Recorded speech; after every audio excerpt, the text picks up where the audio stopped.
പിതാവിൻ്റെയും പുത്രൻ്റെയും പരിശുദ്ധാത്മാവിൻ്റെയും നാമത്തിൽ ആമേൻ. എൻ്റെ പ്രിയപ്പെട്ടവരെ, ഇന്ന് ഫെബ്രുവരി 27 വെള്ളിയാഴ്ച.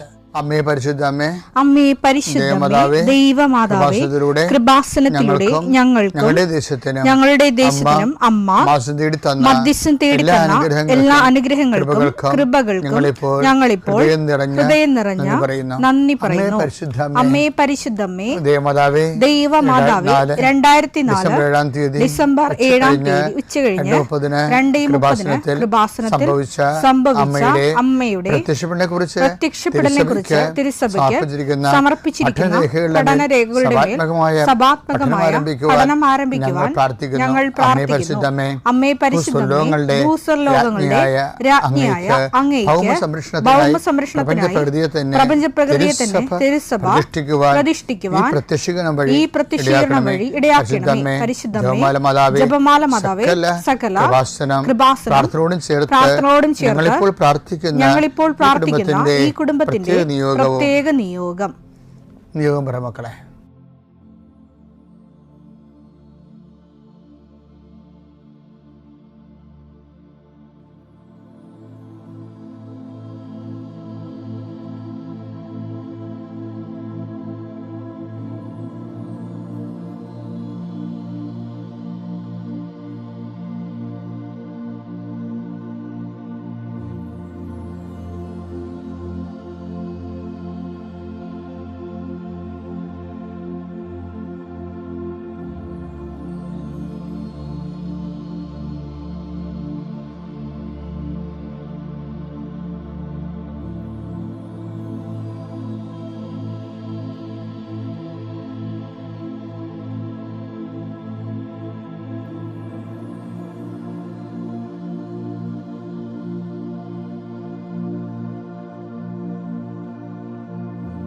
അമ്മയുടെ പ്രത്യക്ഷീകരണത്തിന്റെ ഈ അനുഗ്രഹവേളയിൽ ഞങ്ങൾക്ക് സാധിച്ചു തരുവാൻ കനിയണമേ. ആമേൻ. വിശ്വാസ പ്രമാണം. സർവശക്തനായ പിതാവും ആകാശത്തിന്റെയും ഭൂമിയുടെയും സൃഷ്ടാവുമായ ദൈവത്തിൽ ഞാൻ വിശ്വസിക്കുന്നു. അവിടുത്തെ ഏകപുത്രനും ഞങ്ങളുടെ കർത്താവുമായ ഈശോ മിശിഹായിലും ഞാൻ വിശ്വസിക്കുന്നു. ഈ പുത്രൻ പരിശുദ്ധാത്മാവിനാൽ ഗർഭസ്ഥനായി കന്യകാമറിയത്തിൽ നിന്ന് പിറന്ന് പൊന്തിയോസ് പീലാത്തോസിന്റെ കാലത്ത് പീഡകൾ സഹിച്ച് കുരിശിൽ തറയ്ക്കപ്പെട്ട് മരിച്ച് അടക്കപ്പെട്ട് പാതാളങ്ങളിൽ ഇറങ്ങി മരിച്ചവരുടെ ഇടയിൽ നിന്ന് 3-ാം നാൾ ഉയർത്ത് സ്വർഗത്തിലേക്ക് എഴുന്നള്ളി സർവശക്തിയുള്ള പിതാവായ ദൈവത്തിന്റെ വലതുഭാഗത്തിരിക്കുന്നു. അവിടെ നിന്ന് ജീവിക്കുന്നവരെയും മരിച്ചവരെയും വിധിക്കുവാൻ വരുമെന്നും ഞാൻ വിശ്വസിക്കുന്നു. പരിശുദ്ധാത്മാവിലും ഞാൻ വിശ്വസിക്കുന്നു. വിശുദ്ധ കത്തോലിക്കാ സഭയിലും പുണ്യവാന്മാരുടെ ഐക്യത്തിലും പാപങ്ങളുടെ മോചനത്തിലും ശരീരത്തിന്റെ ഉയർപ്പിലും നിത്യമായ ജീവിതത്തിലും ഞാൻ വിശ്വസിക്കുന്നു. ആമേൻ. സ്വർഗ്ഗസ്ഥനായ ഞങ്ങളുടെ പിതാവേ, അങ്ങയുടെ നാമം പൂജിതമാകണമേ. അങ്ങയുടെ രാജ്യം വരണമേ. അങ്ങയുടെ തിരുമനസ് സ്വർഗത്തിലെ പോലെ ഭൂമിയിലും ആകണമേ. അന്നു വേണ്ടുന്ന ആഹാരം ഇന്ന് ഞങ്ങൾക്ക് തരണമേ. ഞങ്ങളോട് തെറ്റ് ചെയ്യുന്നവരോട് ഞങ്ങൾ ക്ഷമിക്കുന്നത് പോലെ ഞങ്ങളുടെ തെറ്റുകൾ ഞങ്ങളോടും ക്ഷമിക്കണമേ. ഞങ്ങളെ പ്രലോഭനത്തിൽ ഉൾപ്പെടുത്തരുതേ, തിന്മയിൽ ഞങ്ങൾ രക്ഷിക്കണമേ. ആമേൻ. നന്മ നിറഞ്ഞ മറിയമേ, സ്വസ്തി. കർത്താവ് അങ്ങയുടെ കൂടെ സ്ത്രീകളിൽ അങ്ങ് അനുഗ്രഹിക്കപ്പെട്ടവളാകുന്നു. അങ്ങയുടെ ഉദരത്തിൻ ഫലമായി ഈശോ അനുഗ്രഹിക്കപ്പെട്ടവനാകുന്നു. പരിശുദ്ധ മറിയമേ, തമ്പുരാന്റെ അമ്മേ, പാപികളായ ഞങ്ങൾക്ക് വേണ്ടി ഇപ്പോഴും ഞങ്ങളുടെ മരണസമയത്തും തമ്പുരാനോട് അപേക്ഷിക്കണമേ. ആമേൻ. കർത്താവേ, നിന്റെ ഉന്നതമായ നാമത്തിന് സ്തോത്രം ചെയ്യുന്നു. കർത്താവേ, നിന്റെ വിശുദ്ധ പൗരോഹിത്യത്തെ മഹത്വപ്പെടുത്തണമേ. കർത്താവേ, സഭയിലുള്ള സാന്നിധ്യം പ്രകടമാക്കണമേ. 40 വർഷം ഞാൻ അർപ്പിച്ച കൃപാനയുടെ യോഗ്യതയാണ്. കൃപാസ്ഥാനത്താറെ ജീവനോടെ പ്രത്യക്ഷപ്പെട്ട പരിശുദ്ധ അമ്മയുടെ മാധ്യസ്ഥത്തിൽ ഈ പ്രാർത്ഥന പ്രതീക്ഷിച്ചുകൊണ്ട് ലോകം മുഴുവനും വിവിധ സ്ഥലങ്ങളിൽ ജാഗ്രതയോടെ ഇരിക്കുന്ന ഓരോ മകൻ്റെ മേലും മകളുടെ മേലും കർത്താവേ, നിന്റെ തിരുമുറുവാർന്ന വലതുകരം ആണിപ്പെടുന്ന അത്ഭുതകരം വെക്കണമെന്ന് പ്രാർത്ഥിക്കുന്നു. കർത്താവ് യാത്ര ചെയ്യുന്ന മക്കൾ, കർത്താവ് ഇൻ്റർവ്യൂ ഉള്ള മക്കൾ, കർത്താവ് പരീക്ഷ എഴുതുന്ന മക്കൾ, അനേകം മക്കൾ ആശീർവാദം വാങ്ങിച്ച് പോയിട്ടുണ്ട് പരീക്ഷ എഴുതാൻ വേണ്ടി. അവരെല്ലാം കർത്താവെ ആശീർവദിക്കണം. പരീക്ഷാ സമയങ്ങളിൽ കർത്താവെ അങ്ങ് അവിടെ കൂടെ വസിച്ചുകൊണ്ട് അവർക്ക് ചിലർക്ക് പരീക്ഷ എഴുതുന്നതിന് പ്രയാസമുള്ളവരുണ്ട്, ചിലർക്ക് ഓർമ്മ കിട്ടത്തില്ല, ഓർത്തെടുത്ത് കമ്പ്യൂട്ടറിൽ കറുപ്പിക്കാനോ വെളുപ്പിക്കാനോ പറ്റാത്തവരുണ്ട്, തീരുമാനം എടുക്കാൻ താമസം എടുക്കുന്നവരുണ്ട്. അവരെല്ലാവരെയും ഈശോയുടെ നാമത്തിൽ ഞാൻ ആശ്രയിക്കുന്നു. കുടുംബത്തിലെ പ്രത്യേക അവസ്ഥ കൊണ്ടും പിന്നെ ഹോസ്റ്റലിൽ അവിടെയൊക്കെ നിൽക്കുന്നവർ ഭക്ഷണമില്ലായ്മ കൊണ്ടും നല്ല ഭക്ഷണം കിട്ടാത്തത് കൊണ്ടും അവന് ഉറക്കമില്ലാത്തത് കൊണ്ടും വയറൊക്കെ മോശമായിരുന്നതുകൊണ്ടും പല ആൾക്കാർക്കും പലതരം ശാരീരികമായ പല അവശതകളും ഉള്ളതുകൊണ്ടും പല കാര്യങ്ങളെയും ബാധിക്കുകയും വേദനിക്കുകയും നിരാശപ്പെടുകയും സങ്കടപ്പെടുകയും എന്ത് ചെയ്യണമെന്ന് അറിയാൻ പാടില്ലാതെ ഒരാശ്വാസമില്ലാതെ പരക്കം പാകുകയും ചെയ്യുന്ന എല്ലാ മക്കളെയും ഞാൻ കൃപാസനത്താറെ ജീവനോടെ പ്രത്യക്ഷപ്പെട്ട പരിശുദ്ധമ്മയുടെ മാധ്യസ്ഥത്തിൽ നിന്നെ യേശുനാമത്തിൽ ആശ്രയിക്കുന്നു. ദൈവത്തിലെ നീ അനുഗ്രഹിക്കപ്പെട്ടവളാണ്, നീ അനുഗ്രഹിക്കപ്പെട്ടവനാണ്. നിൻ്റെ വഴികളിൽ നീ ഇന്ന് പോകുന്നിടത്തെല്ലാം കർത്താവ് നിന്നെ അനുഗ്രഹിക്കും. നിൻ്റെ വഴികളിൽ നീ ഇന്ന് സംസാരിക്കുന്നിടത്തെല്ലാം കർത്താവ് നിന്നെ അനുഗ്രഹിക്കും. ദൈവത്തിലെ നിൻ്റെ ഓരോ ഉദ്യമങ്ങളും നിൻ്റെ ഓരോ ചിന്തകളും നിൻ്റെ ഓരോ തീരുമാനങ്ങളും അത് അനുകൂലമാണ് നടക്കാനും അനുകൂലമല്ലെങ്കിൽ നിനക്കെതിരാണെങ്കിൽ നടത്താതിരിക്കാനും കർത്താവിൻ്റെ പരിശുദ്ധാത്മാവ് നിന്നെ ഗൈഡ് ചെയ്യട്ടെ.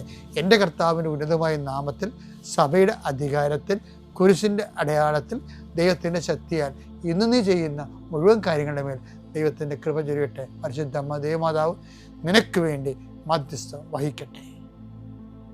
പിതാവിൻ്റെയും പുത്രൻ്റെയും പരിശുദ്ധാത്മാവിൻ്റെയും നാമത്തിൽ. എൻ്റെ പ്രിയപ്പെട്ടവർ, നമ്മൾ ഇന്നലെ കണ്ടത് എന്താണെന്നറിയോ? ഈ നിലനിൽപ്പില്ലേ, നിലനിൽപ്പ് ഒരു ചില്ലറ വിഷയമല്ല കേട്ടോ. കണ്ടിന്യൂറ്റി, കവനൻ്റ് ആൻഡ് കണ്ടിന്യൂറ്റി എന്നുള്ള സബ്ജക്റ്റ് പറയണത്.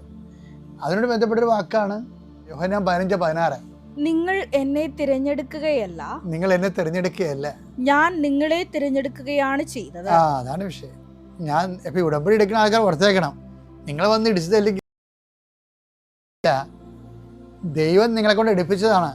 നിങ്ങൾ പോയി ഫലം പുറപ്പെടുവിക്കുന്നത്. പുറപ്പെടുത്തുന്നത് എന്തിനാണ്? പോയി ഫലം പുറപ്പെടുവിക്കുന്നതിനും നിങ്ങളുടെ ഫലം നിലനിൽക്കുന്നതിനും വേണ്ടി ഞാൻ നിങ്ങളെ നിയോഗിച്ചിരിക്കുന്നു. ഈ എല്ലാ സുവിശേഷ പ്രവർത്തനങ്ങൾക്കും നിങ്ങളെ നിയോഗിച്ചത് ആരാണ്? ഈശോ തന്നെയാണ്. അപ്പം അങ്ങനെ നിയോഗിക്കപ്പെടുമ്പോൾ നിങ്ങൾക്ക് യേശുവാണ് എന്നെ നിയോഗിച്ചത് എന്നുള്ള ബോധം ഉണ്ടാവേണ്ടതാണ്. നമുക്ക് യേശുവാണ് എന്നെ നിയോഗിച്ചത്. ഞങ്ങൾക്കൊക്കെ ഇപ്പോൾ തിരുപ്പട്ടം മേടിക്കുമ്പോഴേ സത്യമായിട്ട് ആ ബോധമുണ്ട്. കർത്താവിൻ്റെ നിയോഗത്തിലാണ് നമ്മൾ ഒരു രൂപത്തിലാണ് ഇൻകാർണേറ്റ് ചെയ്ത് വർക്ക് ചെയ്യുന്നത്. പക്ഷേ എല്ലാ രൂപതയും റിലീജിയസും എല്ലാം ബേസിക്കായിട്ട് ആര് വിളിച്ചതാണ്? ഈശോ വിളിച്ച് നിയോഗിച്ചതാണ്. അതുകൊണ്ടാണ് നമ്മൾ ഓരോ വിഷയങ്ങൾ ഏറ്റെടുക്കുന്നത്. നമ്മുടെ മനസാക്ഷി ഈശോ നമ്മളിൽ വസിച്ചുകൊണ്ട്, നാളെ നമ്മളത് കാണും, ഈശോ വസിച്ചുകൊണ്ട് ഈശോയുടെ പ്രവർത്തി ചെയ്യുന്നതിനെക്കുറിച്ച് നമ്മൾ കാണും. അത് നിങ്ങൾ അതിലേക്ക് വരണമെന്ന് എൻ്റെ അച്ഛൻ്റെ അഭിപ്രായം. ഇപ്പോഴെന്താ വിഷയം എന്ന് പറയുന്നത്? നമ്മൾ പറഞ്ഞുകൊണ്ടിരിക്കുന്ന വിഷയം നമ്മൾ ചെയ്യുന്ന എല്ലാ സുവിശേഷ പ്രവർത്തനം, അതുപോലെ തന്നെ രോഗി പരിചരണം, അതുപോലെ തന്നെ ദിവ്യകാരുണ്യ പ്രവർത്തനങ്ങൾ എല്ലാം ദൈവം കൽപ്പിച്ചതുപോലെ ചെയ്യണം. പൗലോസ് 10 ദിവസത്തിനെക്കുറിച്ച് നല്ലവണ്ണം പറയുന്നുണ്ട്. പ്രസംഗിക്കുന്നവൻ കർത്താവിന് അരുളപ്പാട് ലഭിച്ച പോലെ പ്രസംഗിക്കട്ടെ. 1 Petrus 4:11. പ്രസംഗിക്കുന്നവൻ ദൈവത്തിന്റെ അരുളപ്പാട് നൽകുന്നവനെ പോലെ പ്രസംഗിക്കട്ടെ. ദൈവത്തിന്റെ അരുളപ്പാട് നൽകുന്നവനെ പോലെ പ്രസംഗിക്കട്ടെ. ശുശ്രൂഷിക്കുന്നവൻ ദൈവത്തിൽ നിന്ന് ലഭിച്ച ശക്തി കൊണ്ട്. ഈ പള്ളികളിലൊക്കെ പ്രസംഗത്തിന്റെ പുസ്തകം നോക്കി ചില അച്ഛന്മാർ കഥകൾ പറയത്തില്ലേ? കൃപാസനത്തിന്റെ കേമത്തം പറയുകയല്ല, പക്ഷെ നിങ്ങൾ കേട്ടിട്ടുണ്ട് കൃപാസനത്തിൽ വല്ലപ്പോഴും കഥ പറയുന്നത്. നിങ്ങൾ ഉറങ്ങിയാലും തൂങ്ങിയാലും I will not say any story. എന്താ കാര്യം? ഇതാണ് കാരണം. പ്രസംഗിക്കുന്നവൻ എന്ത് ചെയ്യണം? ദൈവത്തിന്റെ അരുളപ്പാട് നൽകുന്നവനെ പോലെ പ്രസംഗിക്കട്ടെ.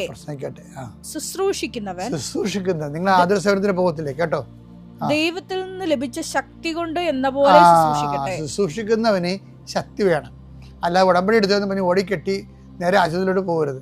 കുറച്ച് കഴിയുമ്പോൾ തളരും, മടുക്കും, മുരണിപ്പ് തോന്നിക്കും. ഞങ്ങളുടെ നാട്ടിലൊക്കെ പറയണം മുരണിപ്പ്. ഓരടിക്കത്തില്ലേ? അതിനാണ് മുരണിപ്പെന്ന് പറഞ്ഞത്.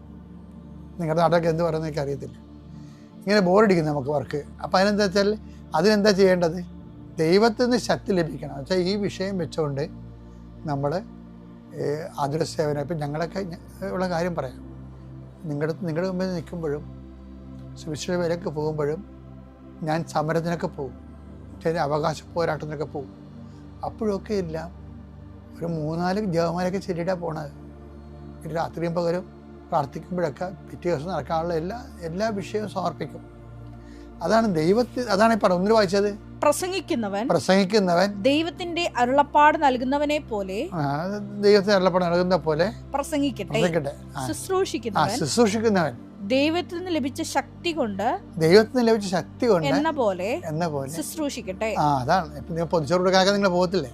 രാവിലെ എഴുന്നേറ്റ് നിങ്ങൾ 3 മണിക്കൊക്കെ 4 മണിക്ക് ചോറുണ്ടാക്കി ആശുപത്രി കൊണ്ട് കൊടുത്തിട്ടല്ലേ നിങ്ങൾ ഓഫീസിൽ പോണത്. നിങ്ങൾ ഒത്തിരി പേര് ചെയ്യുന്നുണ്ട്. ഉടുപ്പ് കൊടുക്കുന്നവരുണ്ട്. ശുശ്രൂഷിക്കുന്നവൻ എന്ത് ചെയ്യണം? ഒരു ഉത്തരവാദിത്വം, ഉടമ്പടിയുടെ ഉത്തരവാദിത്വം നിർവഹിക്കുക എന്നുള്ള എല്ലാ ഐഡിയ ചെയ്യരുത്. മറിച്ച് എന്താണ്? ദൈവത്തിൽ നിന്ന് ശക്തി ലഭിച്ചവരെ പോലെ ശുശ്രൂഷിക്കണം. അതിനെന്ത് ചെയ്യണം? നമ്മളിരുന്ന് ആ വിഷയം സമർപ്പിച്ച്, കർത്താവേ എന്നെ ഇതിലേക്ക് കൊണ്ടുവന്നതിനും എന്നെ ഇത് ഏൽപ്പിച്ചതിനും അങ്ങയ്ക്ക് വേണ്ടി ഈ ജോലി ചെയ്യാൻ എനിക്ക് അവസരം തന്നതിനും നന്ദി പറയുന്നു. അമ്മേ, പരിശുദ്ധമ്മേ, ദേവമാതാവേ, എല്ലാ വിശുദ്ധന്മാരെ, മാലാഖമാരെ, എൻ്റെ ശുശ്രൂഷ നിങ്ങളുടെ ശുശ്രൂഷ ചേർത്ത് വെച്ചുകൊണ്ട് ഞാൻ സമർപ്പിക്കുന്നു. എന്നെ ശുശ്രൂഷ ചെയ്യാൻ എനിക്ക് വേണ്ടി പ്രാർത്ഥിക്കണമേ. കർത്താവേ എന്നെ ശക്തീകരിക്കണമേ. അങ്ങനെ പ്രാർത്ഥിക്കണേ. അപ്പോൾ ഇടിവിട്ട് അനുഭവമായിരിക്കും.